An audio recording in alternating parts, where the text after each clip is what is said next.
Bir beyt var, istəyirəm onu sizlərlə bölüşüm.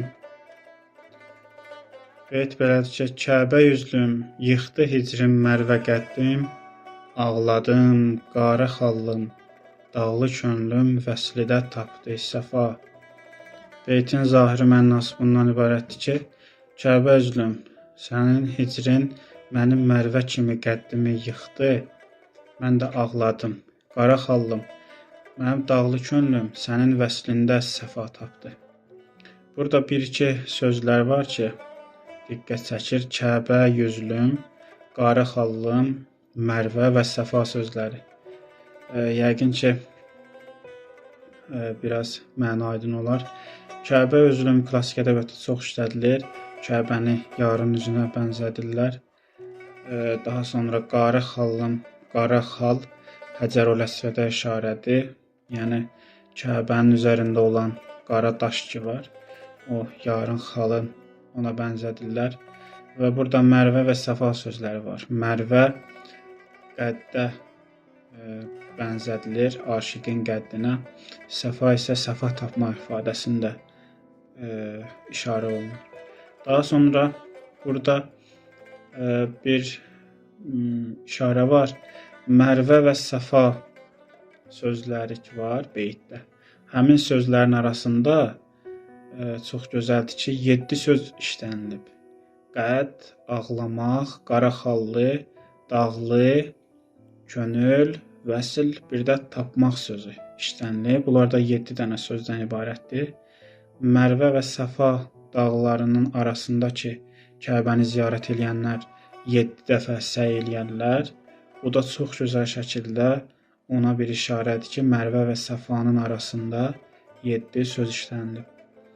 Daha sonra ağlamaq ifadəsi var burada. Birinci misrada sənin hicrin, ayrılığın ki mənim mərvə kimi qəddimi yıxdı, mən ağladım. Ağlamaq da burada suya işarədir, yəni zəmzəmə bir növ işarədir.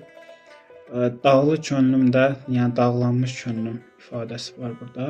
Dağlı da dağ, mərvə və səfa sözlər ki işlənilib. Onların müqabilində dağ, bir növ dağa işarədir. Dağlı könlüm mənası da. Bir də burada mərvə sözü hicr sözünün yanında işlənilib. Amma səfa sözü isə vəsl sözü ilə yanaşı işlənilib. Bu da fikir versək görərik ki, Mərvə dağı Kəbədən biraz uzaqdadır Səfaya nisbətdə. Səfa daha yaxındır Kəbəyə. Buna görə də Səfa Kəbəyə daha yaxın olduğu üçün vəsl sözü ilə yanaşı işlənilir. Amma Mərvə sözü hicr sözü ilə yanaşı işlənilir. Daha sonra burada Mərvə qəddin yıxılmağından söhbət gedir.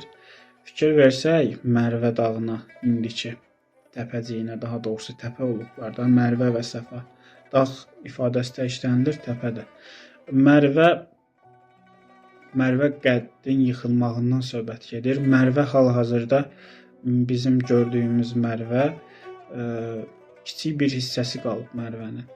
Demək olar ki, çox kiçik bir hissəsi qalıb, amma qeyd olunur ki, əvvəllər bu böyük olub, hündür olub. Bu Mərvə təpəsi, Mərvə dağı hündür olub. Get-gedə balacalaşıb, aşınıb, daha doğrusu balacalaşıb.